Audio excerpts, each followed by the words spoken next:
नमस्कार मंडळी, माझ्या या ब्लॉगमध्ये सगळ्यांचं मनपूर्वक स्वागत आहे. श्री स्वामी कृपेने तुमचा दिवस चांगला जाऊ. तर आज आहे मंगळवार आणि आज मला करायची आहे धनलक्ष्मी कुंचन सेवा. पुढच्या भागामध्ये म्हणजेच पुढे तुम्ही पाहालच. तर आता मी चहा घेत होते अंघोळ झाल्यानंतर. तर बघा माझं दूधच नासलं आहे फ्रीज नसल्यामुळे.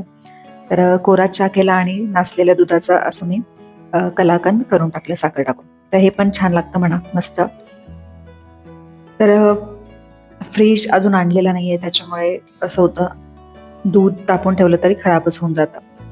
आणि हे बघा, ही अशी मुलं मला दिवसभर त्रास देतच असतात. दिवसभर त्यांना हँडल करून मला माझी कामं करावी लागतात. त्यांची चिडचिड चालू असते, त्यांच्याकडे पण लक्ष द्यावं लागतं. तर त्याच्यातच त्यांना शांत पण करायचं असतं. तर आधी मी तो केलेला कोरा चहाच घेतला, कारण चहा घेतल्याशिवाय तर काही कामं सुचत नाही. मस्त गरम गरम वाफाळलेला चहा होता. तशीच गॅलरीमध्ये आले. बाहेर पावसामुळे वातावरण पण छान झालेलं होतं आणि या पावसाच्या वातावरणामध्ये मस्तपैकी गरम गरम चहा घेण्याचं सुख म्हणजे काही औरच असतं. ते चहा लवर्सलाच माहिती होईल.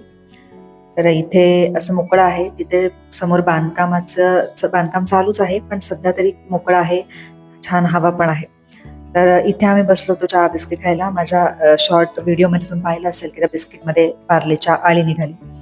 तर तेव्हाच आम्ही बसलो होतो. मग त्यानंतर मी ते बिस्किट टाकून दिलं आणि त्यानंतर पोहे केले मुलांसाठी सुद्धा आणि माझ्यासाठी सुद्धा. आणि पुन्हा नवीन दुधाची पिशवी आणली आणि ते दूध पहिलं गरम करून घेतलं. तर बघा, खायच्या आधी माझ्या मुलांचं असं सांडवणंच खूप असतं. दिवसभर ते काढतच राहावं लागतं.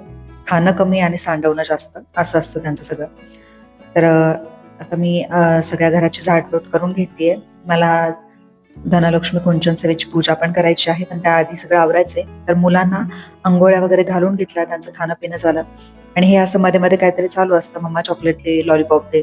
तर मग मध्ये आधी त्यांना असं द्यावं पण लागतं. त्याशिवाय ते मला काही काम सुचू देत नाही, कारण मी एकटीच असते त्यांना हँडल करायला घरामध्ये.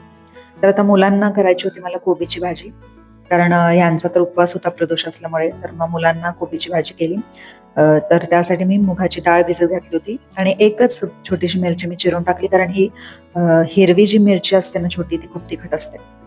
तर लसूण भरपूर टाकते मी मुलांच्या भाजीला. तर अशा पद्धतीने मग मोहरी जिऱ्याची फोडणी दिली, एक मिरची टाकून आणि लसूण छान कढीपत्ता टाकून मग कोबीची भाजी आता करून घेते.